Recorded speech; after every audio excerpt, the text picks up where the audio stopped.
This episode of Radcast Outdoors is brought to you by PK Lures, Bow Spider, and High Mountain Seasonings. Fish on! Hey, Radcast is on. Hunting, fishing, and everything in between. This is Radcast Outdoors. Here are David Merrill and Patrick Edwards.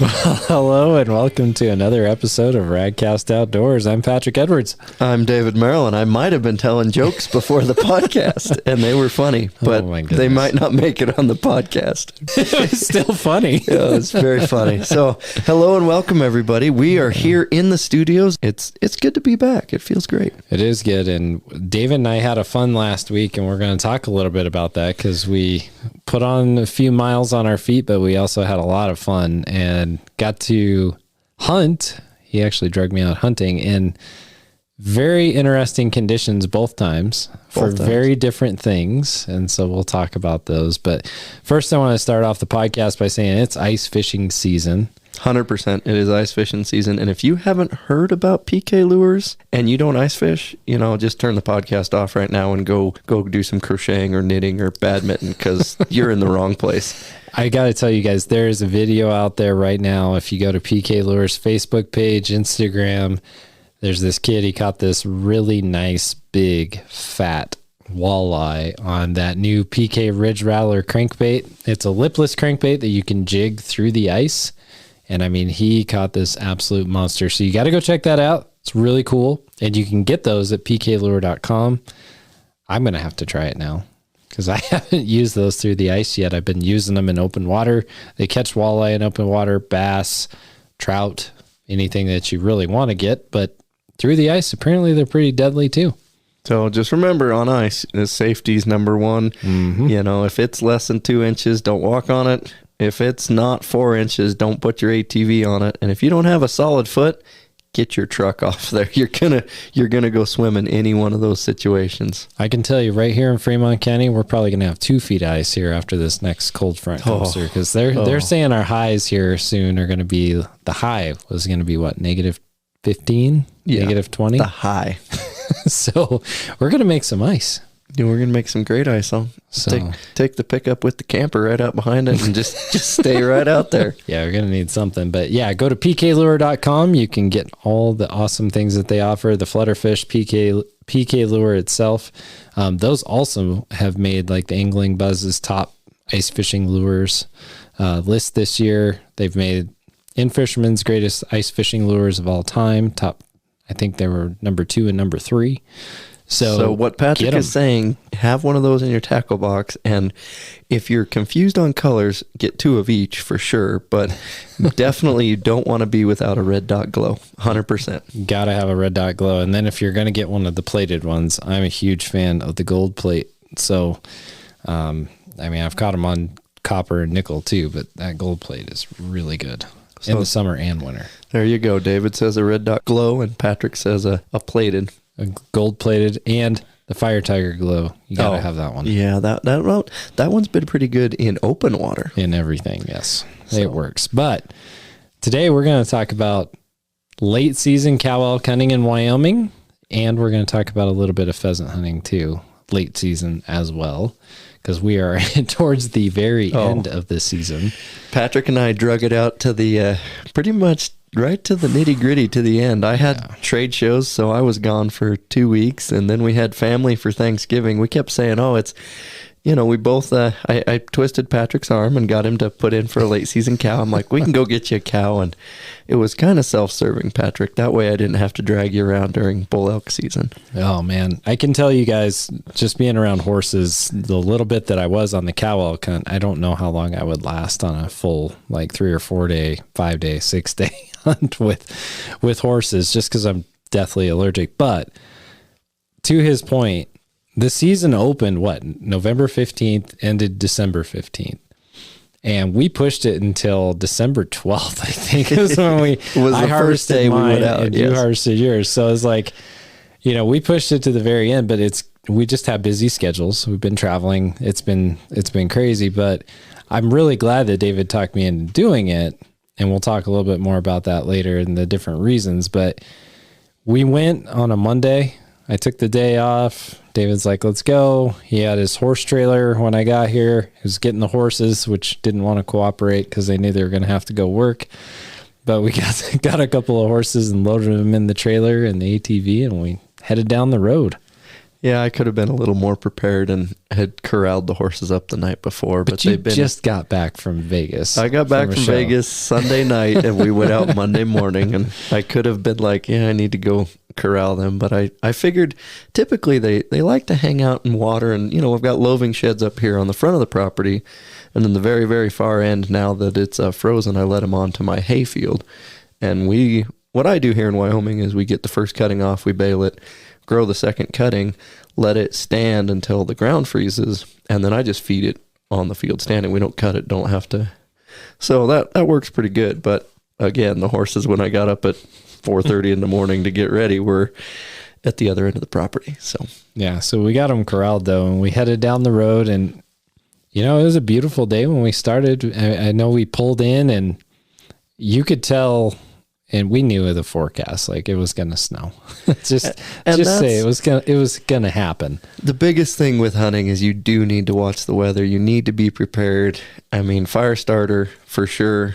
Safety is, again, I harped on it about the ice. I'll harp on it, but it's the things that you don't know will kill you. And for sure, if we would been gone up there in jeans and a cotton t-shirt and been like, oh, it's a sunny, nice day, and not check the weather.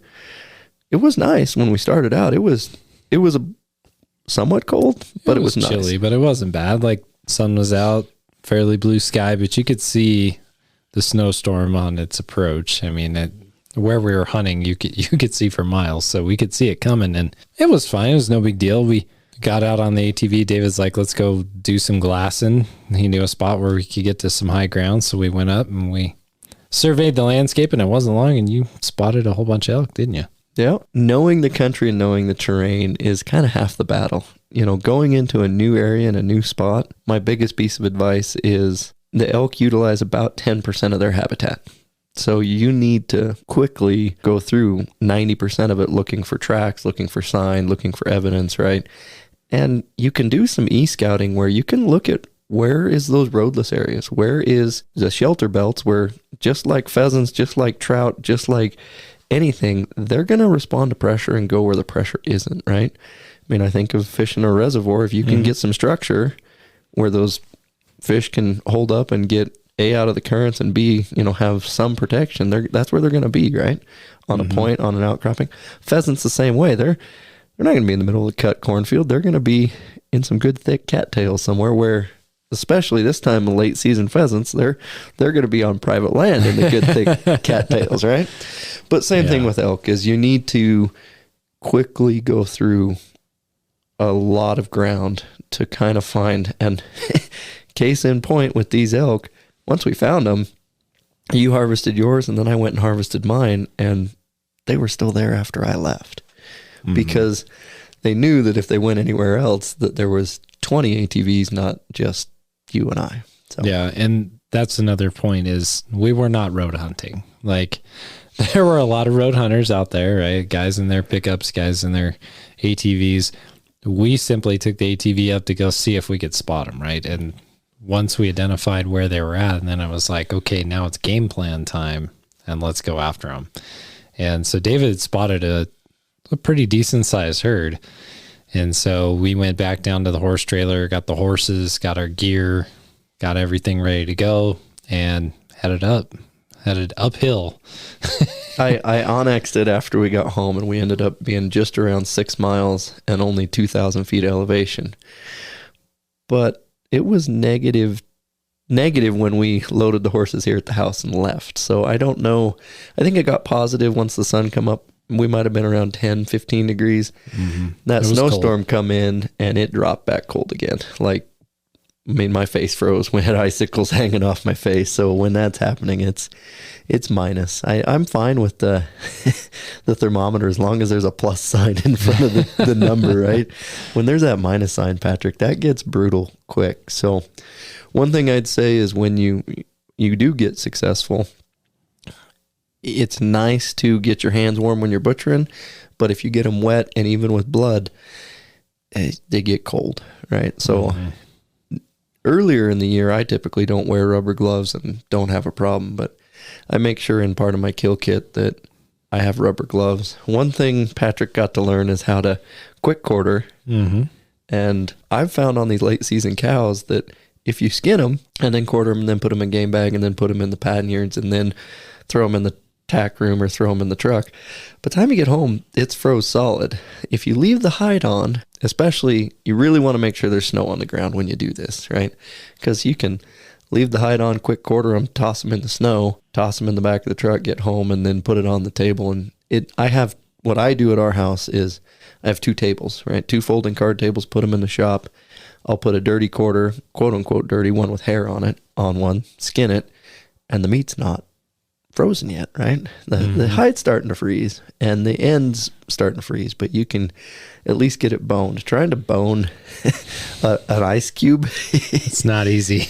and I'll be honest with you, you know, we weren't struggling, but I didn't want to spend we stayed moving enough. You know, we would stalk in and stalk over a ridge, and we were trying to get closer and closer, and we finally got 90 yards away when we took the shot, or less. I'm thinking it was less. It was pretty close. The biggest frustration I had is, you know, we ranged them at 595, and then we dropped down, and that's way too far for either Patrick or I to shoot. I'm not shooting that far.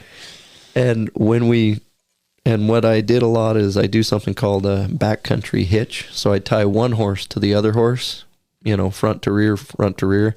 And so the horses, because there's nothing where we were hunting there to tie to. I mean, the sagebrush is ankle high. So you could bring hobbles, but if you've got a really good horse, he can go faster in hobbles than you can run. And there's some spots where we're going in there that I don't want my horses going down because we're going to have to bring them back up. So if you do what's called backcountry hitch, and if you guys want to Google it and look at it, you just tie in, you know, you have your 2 horses tied together or your 3, and you just take that lead rope and tie it to the back of the string, and then all they can do is go in circles. They can't get away from you if they're going in circles. They can still cover country. As we found out, I think Patrick and I, he said they're right here, so I tied them together for the 7th or 8th time, you know, because we kept moving with this herd. Oh my goodness. And the snow was infuriating. My rangefinder would not work. So it's funny, David says, you know, we ranged him at 595. We dropped down into a cut and then came around and tried to range him again. And we popped got up. set up. We were at least a third closer, if not 50% closer. And you couldn't see. And the rangefinder was saying it was 7 yards because the snow was just coming down. And I mean, we got 4 inches of snow in about an hour and a half. Yeah. It just did not quit. I'll put it to you this way. As we were getting closer to the elk, they had just been there minutes before we went over that ground. And once we got to that ground, it was covered. The tracks were completely filled in. Yep. Yeah, you couldn't even tell that the elk had been there. And I mean, it was insane how quickly it was coming down, how heavy it was coming down. But it was neat because we had the wind in our favor, which saved our butts, I think, Big really. time. Because we could smell them the whole time. We could smell them. We could hear them mewing at each other, making their sounds. You know, those just cows were couldn't see talking. them past about 150, 200 yards. Yeah, and even that one, we had that approach where, I mean, we dropped down, we set up for a shot, and then the snow came in so hard we couldn't see again. Oh, that was so frustrating. Oh my gosh, we were on the ridge, and they were all on the face of a whole nother, and it just, the whole hill disappeared. And I mean, we were ready if we just needed. I was totally ready. And it was 220, 240 yards, maybe. Yeah. I mean, it wasn't. And so finally we went on the same side that they were on and crested the top, and they were up on this big flat. We're up there, and they had turned around and started feeding the other direction because they covered about 1.5 miles while we were doing all these stalks. And right. So they had found their spot that they were going to stay for the night. And what's interesting is Patrick and I, we got that first one harvested, and they moved 800 yards down the ridge, and we dropped off the mountain a little bit, and the snow quit. I mean, remember, we could see, we got back to the truck, it started snowing again, but there was an hour or 2 hour break early afternoon, and I thought really hard about going and getting another one. I actually marked them on the Onyx right there. And the next morning I grabbed another good friend of mine, Mr. Steve Sullivan. He was off work, and I called him and said, hey, I got to go kill an elk. You coming? And the sad part about that, Patrick, is you and I had a relatively painless experience, right? Relatively, yeah. I mean, we had the horses 10 yards behind us when we shot, and they weren't too happy about that, but they did all the down. work. And they did all the work. We walked them right up there and quartered your elk and tossed it in the panniers, and we walked out of there, and it was, I will say, it was, a little over 6 miles, and that was, there's a reason nobody else is in there doing that, because at those temperatures. It was good exercise too, I'll tell you, because like some of that ground is pretty rough, like even for the horses. I mean, it's super rocky, and some of it is just not ideal for walking, period. It looks relatively, because there's no trees, right? It looks easy. Yeah, if you look at it on Onyx, it's like, oh, this is easy stuff, and then you get there and you're like, that doesn't look so easy now. The thing to remember is walking in that snow is like walking in sand. It really, so. Especially that, because it was just so cold that it was like sand. I mean, it wasn't the kind of snow that you could actually pack down and make into something. But what I thought was really cool is, we had multiple attempts to get to where we could make a shot, and it just wasn't working out. Either snow, whatever the condition, we just couldn't get it. Kept after it. Persistence pays off, right? So I'm coming up. David's behind me with the 2 horses. We're coming up this hill, and I look, and they are right there. And I mean, clear as day. I can see them. I'm like, okay. And I look back at David, and I'm like, they're right here. I can still remember the excitement on your face of, they're right here. Yep. I mean, it wasn't no more need to, hey, how far is it? Where's the rangefinder? They are right here, and they're coming at us at this point. So, and I shot a real big cow. You did? She's a gorgeous cow. And, and it was a clean shot too, right? Like, and that was another nice thing, is that the meat didn't get ruined, which was a big deal to me. And I'll get into that in a second, but like, I wanted to get as much meat as I could on this particular trip. And so the cow went down right where she stood, and David and I went up, and he showed me the quick quarter process, which was really cool, because it's kind of similar to a quarter process that I'd done, except for obviously it's a gutless method where you're leaving all those entrails, all that stuff unexposed, which is pretty nice. And he showed me how to get the tenderloins out, which was really neat. And so that was a cool learning experience for me. But I'll tell you, that elk meant a lot to me for a couple of reasons. One, I just haven't hunted hard or hunted much in years. But then also, one of my buddies, he had lost his wife in a car accident, and he's raising his 3 kids on his own. And I had told myself, I'm like, if I get this elk, I want to give him most of the meat to help him out. And so like every failed stock, I was like, it was frustrating, right? Like I got to get this done. Like I had the one day off, and that's the only day I can get. 3 days of season left. Exactly. So it's like, got to get this done. And when I set up for that shot, I was like, this cow is going down on this shot. And I mean, I was zoned in, and it worked out perfect. I mean, she dropped right where she was at. So you made a great shot, freehand, probably 70 yards, but still freehand. It was close. It was a close shot. I was like, you're done.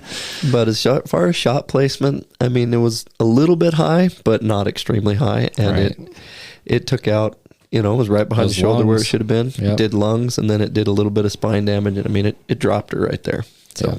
And the back straps were in great shape, so I didn't mess those up. So that was cool. And didn't hit either shoulder. Yeah. So I mean, it was great. I got a ton of meat off of that elk. So when we got to tell the rest of that story. So we packed these quarters on the horses, get down, and we're like, man, this is great. This is no big deal. We load everything into the truck and get the horses into the trailer, get the 4-wheeler back in the trailer. And then the roads on the way home were something else. I mean, you talk about nasty roads. We had a pretty perilous drive home because it was slick. Well, that night, the whole state of Wyoming got shut down with red roads. No travel. Yep. Not change mandatory travel. Like it was the roads were shut, the gates were shut. I mean, you weren't going, and I'm lived in Alaska and got my CDL, and I would like to say that I can drive, right? I did 50,000 miles in the Suburban last year all over the place.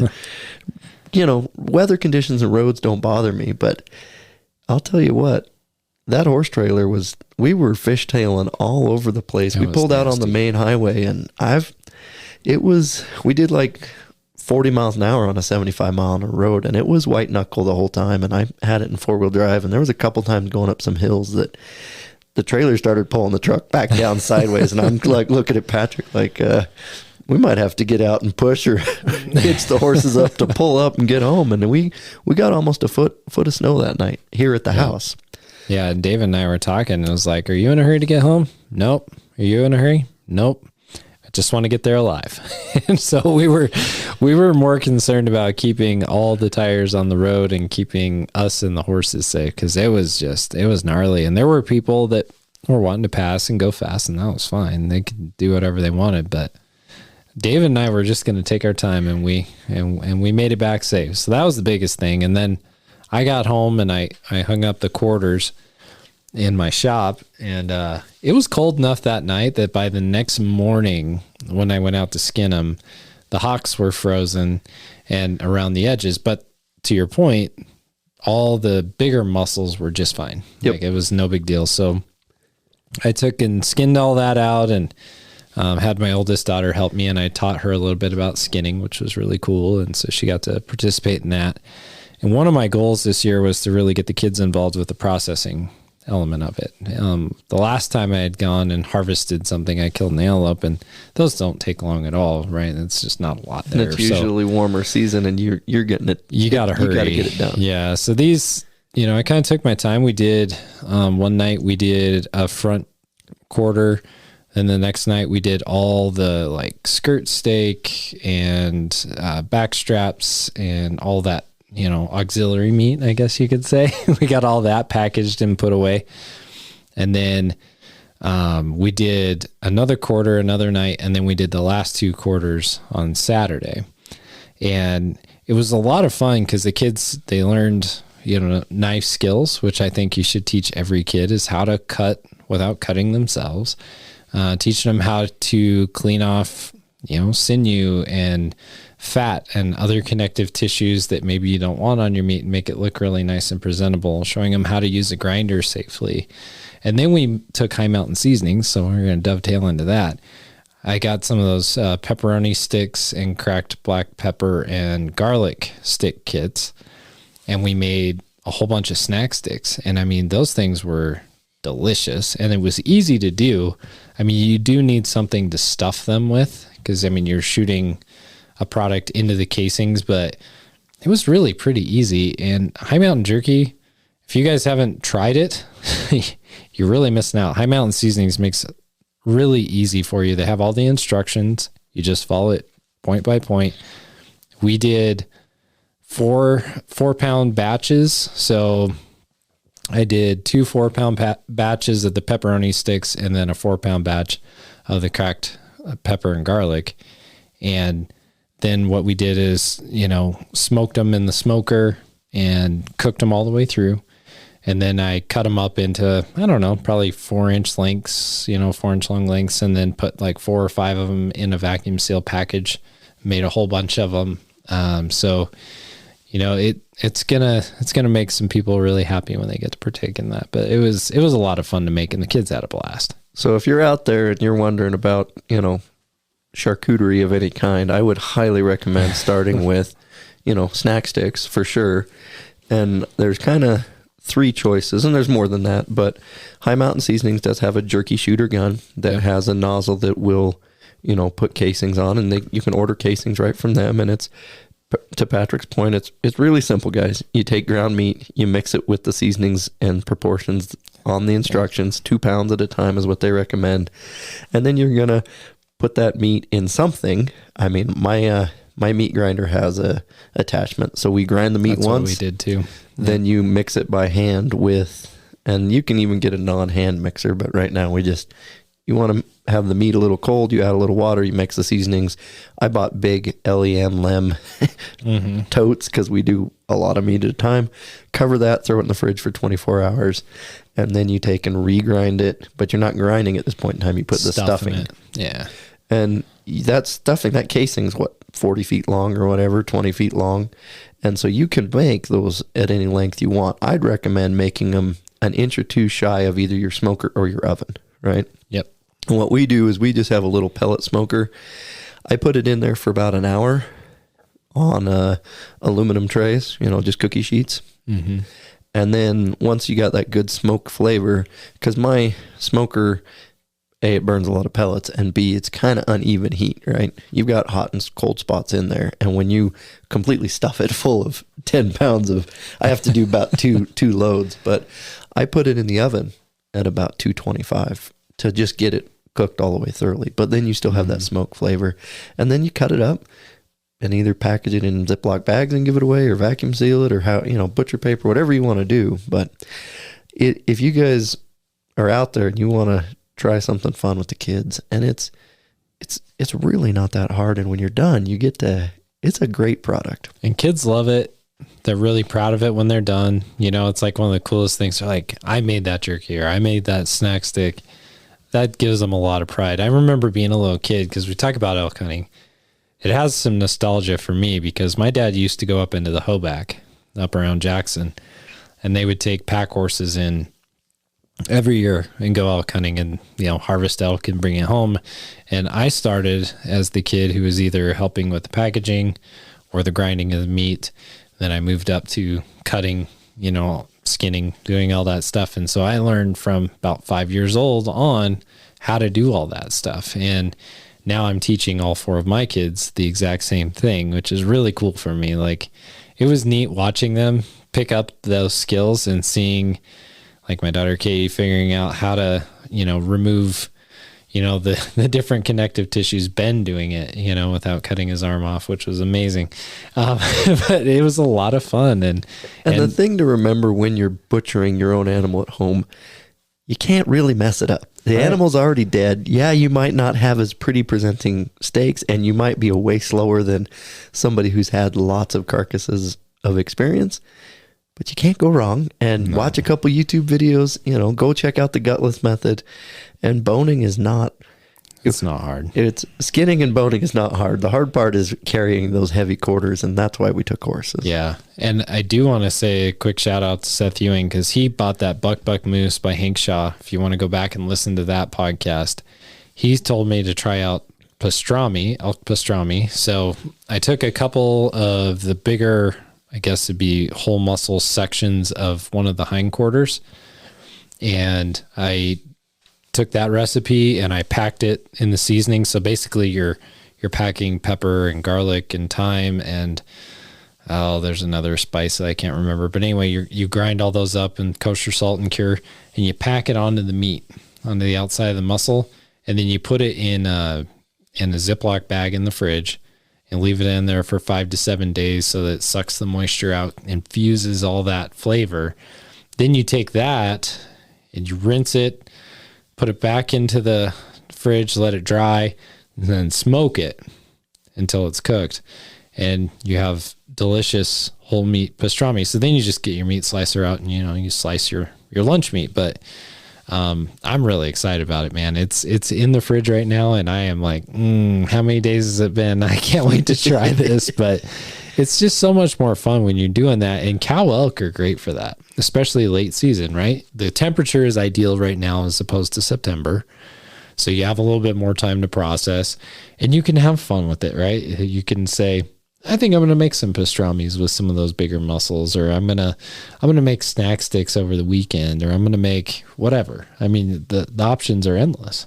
So, I mean, get you a knife and start. And yeah, we've talked about some nice equipment, a meat slicer, a meat grinder, a sausage stuffer, a casing stuffer, maybe even, I've seen they've got meat mixers that go on the front of your grinder that you can, and I still do that by hand because I got kids, and here, get your cold heads in there. They kind of, it's cold. I'm like, well, it's got to be mixed. Keep going. Yep. But you can start out with literally just a knife and some butcher paper. Yep. And then you can expand from there. So I would really challenge anybody out there listening that hasn't decided to butcher their own carcasses. And if you haven't even decided to go hunting, I'd challenge you to pick up a weapon and get proficient and get your first tag and go out on a doe hunt or a cow hunt, because success rates are high and lean, clean protein is, I mean, we had chili 2 nights ago, and last night I did a big elk roast stew with onions, celery, carrots, potatoes, mushrooms. So I had chili for breakfast and I had stew for lunch today, and you know what? It was just fine. Yeah, we made, I think it was the first or second night after I'd ground some up, we made some red chili. That was awesome. And we've had tacos with it already. I mean, it's really good. It's better than anything you're going to buy at your local grocery store. I can tell you that much. The biggest trick with wild game, for sure, you don't have any marbled fat. You don't have any of that saturated fat in the meat. It's pure, clean, lean protein. So cook it low and slow, and don't dry it out. You don't got to kill it. It's not pork. It doesn't got to be 195,000 degrees and sizzled. You just got to kind of sear the outside, and a little red in the middle is just fine. Yeah. It's not going to hurt you as long as you took good care of it, right? Like that's the biggest thing. But I want to switch over. So we got my elk out. Mm-hmm. Then you went in with Steve, and you guys, we had all that snow and we had all that horrible road conditions. And so I'm sitting here looking at a foot of snow at the house, and Steve has a nice brand new sled, Polaris RMK 850. I'm not a sled guy, and I haven't been on one for 2 decades, but they're fun. Mm-hmm. But I'm like, if we got that much snow here, I'm like, we should have enough because it was borderline of, I definitely wasn't going to drive the truck and horse trailer any further. No. It was pull it to the trailhead, but we buzzed around a couple spots on the quad that were, we were 4 to 6 inches of snow before it started snowing, and then it snowed another 4 inches. So they had, 8-10 inches of snow when we left. They didn't get any more snow, and I was hoping we got a foot here at the house after we got home. So I was like, if there's 12 to 20 inches of snow up there, we'll just buzz around on the sled and find them, park it, hike a mile or 2, go shoot one, and then we'll go hook onto it with the sled and drag it back to the truck. Well, those elk were 300 yards away from where we left them, which was, I don't know, what, mile and a half from the truck or from the road. Yep. But there wasn't an inch more of snow up there. So the sled was completely worthless, and I've left the horses here at the house. So Steve and I just said, you know what? We're just going to go see if we can get one on the ground, then we'll worry about it. And worst case scenario, say it was 3 miles in knee-deep snow, I would have quick quartered it, thrown the quarters on the snow, and come back up the next day with the horses. And, I would have hauled a load in my backpack and got another load. But we quickly got my elk, and we had 2 or 3 false ridges. I snuck around the backside, popped over the top, thinking elk would be 200 yards away laying in front of me, and I'd look, there's another ridge between us. So we go around another one, I pop up, and there's one more ridge between us. There's so many little false crags and draws in there. So we finally, I knew where the main herd was that we'd left, and we were creeping up over this ridge, and it was going to be 250 yards on Onyx is what it was going to be. I get to the top of the ridge, and there's half a dozen of them laying on the ridge we're on at about 90 yards again. That's perfect. It was perfect. I quickly put a couple rounds downrange. They all connected. Unfortunately, it hit kind of the elbow on the front shoulder and then went into the ribs. Well, that bullet fragmented on the rib, and so that far shoulder had a little bit bigger hole through it than I'd like. I like, if you can get nice close shots and you can pick your shots, and I thought about doing a different shot there that is very lethal, but I decided it was cold enough, because it was colder than when you and I were up there. I'm sure. That I went for the lethal quick shot. So I have one shoulder that got a little bit of bloodshot and hole in it. It's not the end of the world. Maybe lost 3 pounds of meat, 2 pounds of meat. So, but here my your cow was down at noon, and we had it cut up by 1. We were loaded up and down to the truck by about 2:30, I think. We made it home about 4:30, maybe 5. I think it was like 5, yeah. It was an hour drive. Should have been an hour drive took us a little over 2.5. And so that's why I opted to not take the horses and the trailer and the truck, because I did not enjoy that drive. I was not looking forward to going hunting again. Was great, but the drive, I was like, that drive had a high pucker factor. It was not enjoyable. So what I found though is I killed those elk right where we left them, but there was a pretty good drainage 80 yards below. And so Steve and I each took backstrap, neck meat, and front shoulder and put it in our kafarus. Mm-hmm. And then we took our belts off, wrapped it around the hind quarter, held on to the belt, right? You got about a 2-foot lead. And we got right in the creek, and it's not a flowing creek. It's a dry creek, and it's dry probably year after year after year. It only gets once every 10-year seasonal flood. But that creek was like a smooth little gravel path with 4 inches of snow in it, and those quarters with the hair on it drug easier than in a sled. So he's got, about an 80-pound backpack with another 80-pound quarter behind him, and I got a 80-pound backpack with approximately 80-pound quarter, and we left the hoof on, we left the hide on, and it took us 32 minutes from the carcass to the truck. Bad. It was a little, there was a couple waterfalls in there that we had to slide the quarter down and hike up and around 50 yards and then get back in the creek. And because it was an 8 to 10, 12-foot drop off, I wasn't jumping down there, and I wasn't carrying the quarter up and around it. But we got there, we got it loaded up, and unfortunately mine's still waiting to be cut up because, like I said, it was brutal cold. I mean, I think we saw minus 15 that day. So yeah, and it's going to get colder. But speaking of negative temperatures, so then later on in the week, early in the morning, 2 days later, we were like, we should go do some late season pheasant hunting, because here in Wyoming you can hunt private land up until the end of December for pheasants. And I have a friend, Tim, that was like, yeah, you guys can come out and hunt. That's no big deal. So I was like, well, let's do it. Well, we get up, and I don't know. I know at my house it was pretty cold, but what was it, the temperature when you left yours? It was minus 19. Minus 19. And I think when we got to the spot where we started hunting, it was like minus 10, yeah, minus it was 12. Minus 7, minus 9. It was cold. It wasn't no longer minus 20, but we got there about a half hour before legal shooting light. And, I have just a black lab, but she's pretty tuned up to old pheasants. She likes to do that. Ducks we took her on that duck hunt, and she's all right, but she's tuned up to flushed pheasants is her gig. So yeah, we hunted an initial spot, some cattails, and they were holding tight because it was cold and there was a lot of snow. And sure enough, one was right there, pretty tight to us, and came popping out and shot that one. And Ruby went and found it, no problem, and brought it back to us. And then we started to literally, like, our faces were froze up. Like, there's some pictures on our socials of David and I. We had very frosty faces. It was quite cold. All of our breath was freezing to our faces.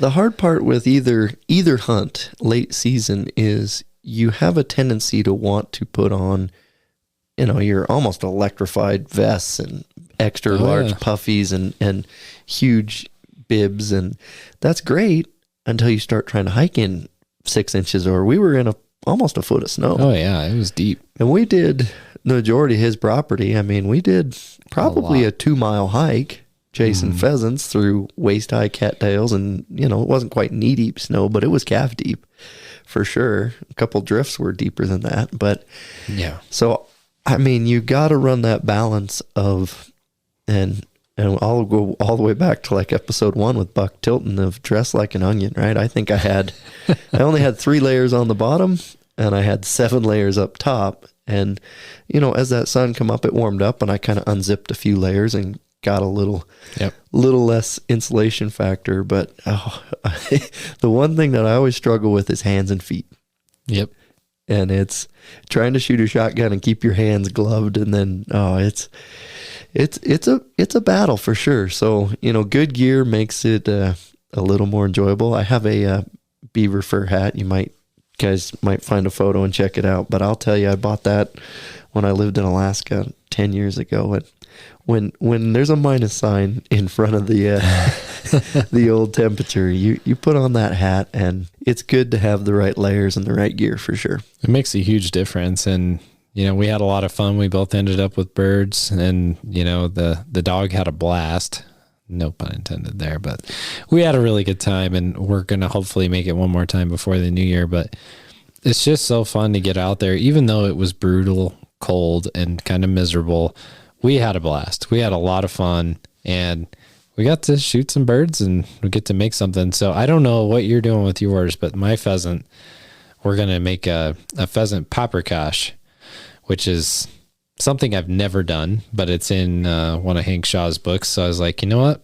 We're going to try that, see if it's any good, and, go from there. But I'm excited to try it, man. I'm totally amped. I've been stuck on pheasant marsala for about 4 years now. And I'll tell you what, it's either I really like wild rice, just rice-a-roni, wild rice-a-roni, and then you pound out the, I think they call them collets, right? Maybe, sure.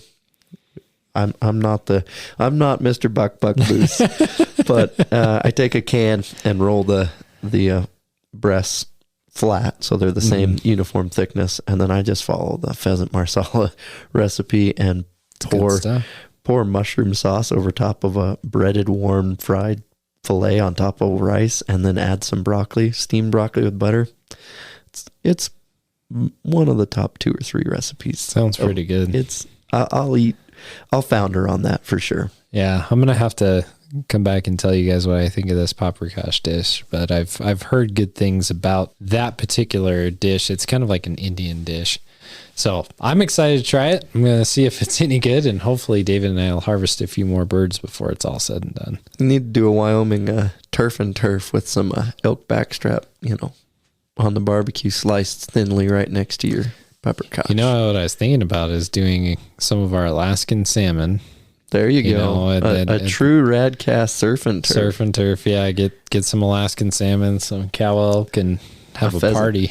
Yeah. get a little bit from the air, land, and sea, I guess.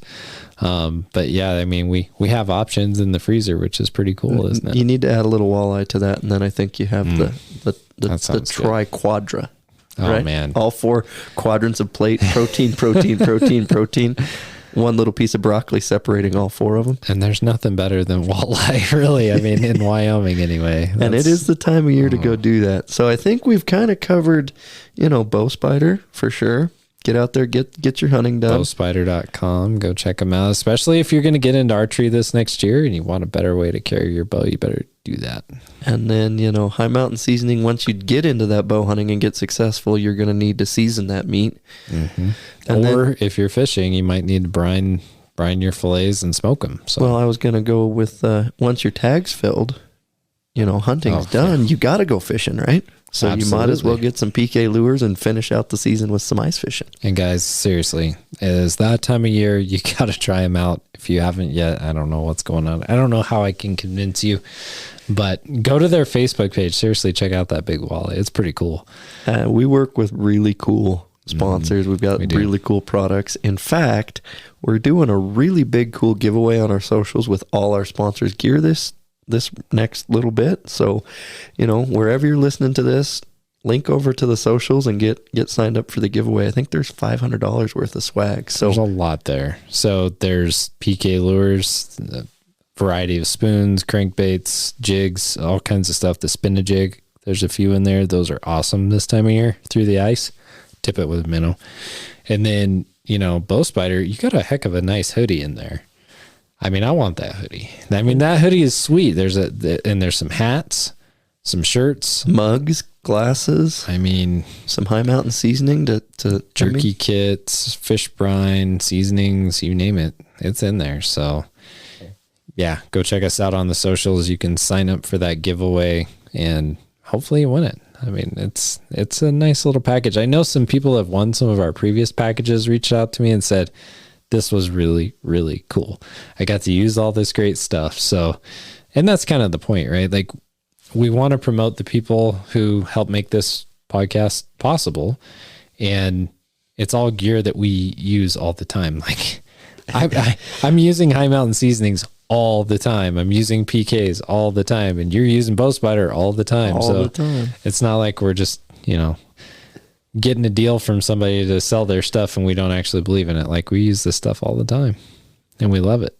We do. So definitely make sure when you're on those adventures, take a kid either fishing or hunting with you. Make time to do that. Yep.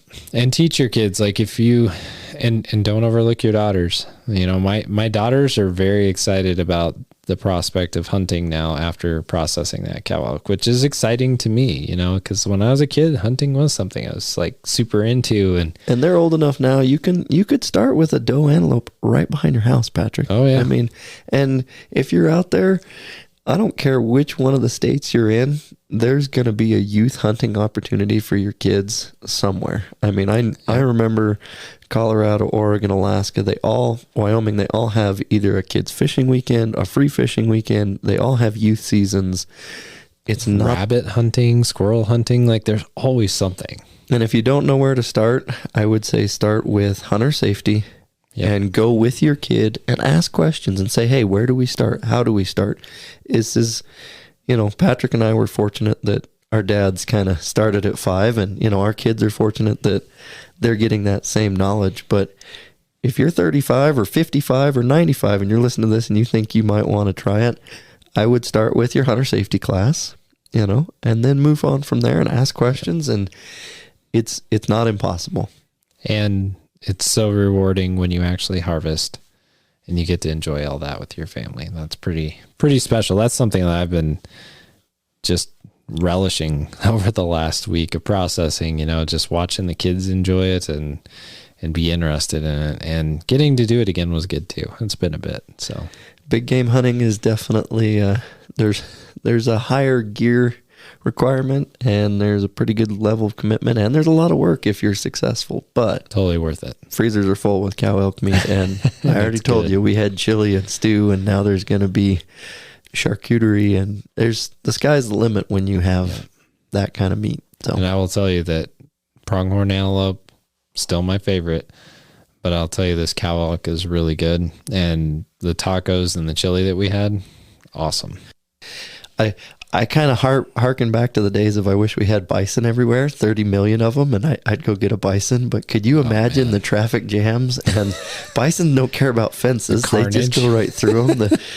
We don't need elephants on the North American continent, and wild free ranging bison is probably not the greatest idea. Yeah, but something I do wonder about that sometimes. How cool it'd be to have more access to hunt bison, but I do love bison meat. That's some of the best stuff that you'll eat.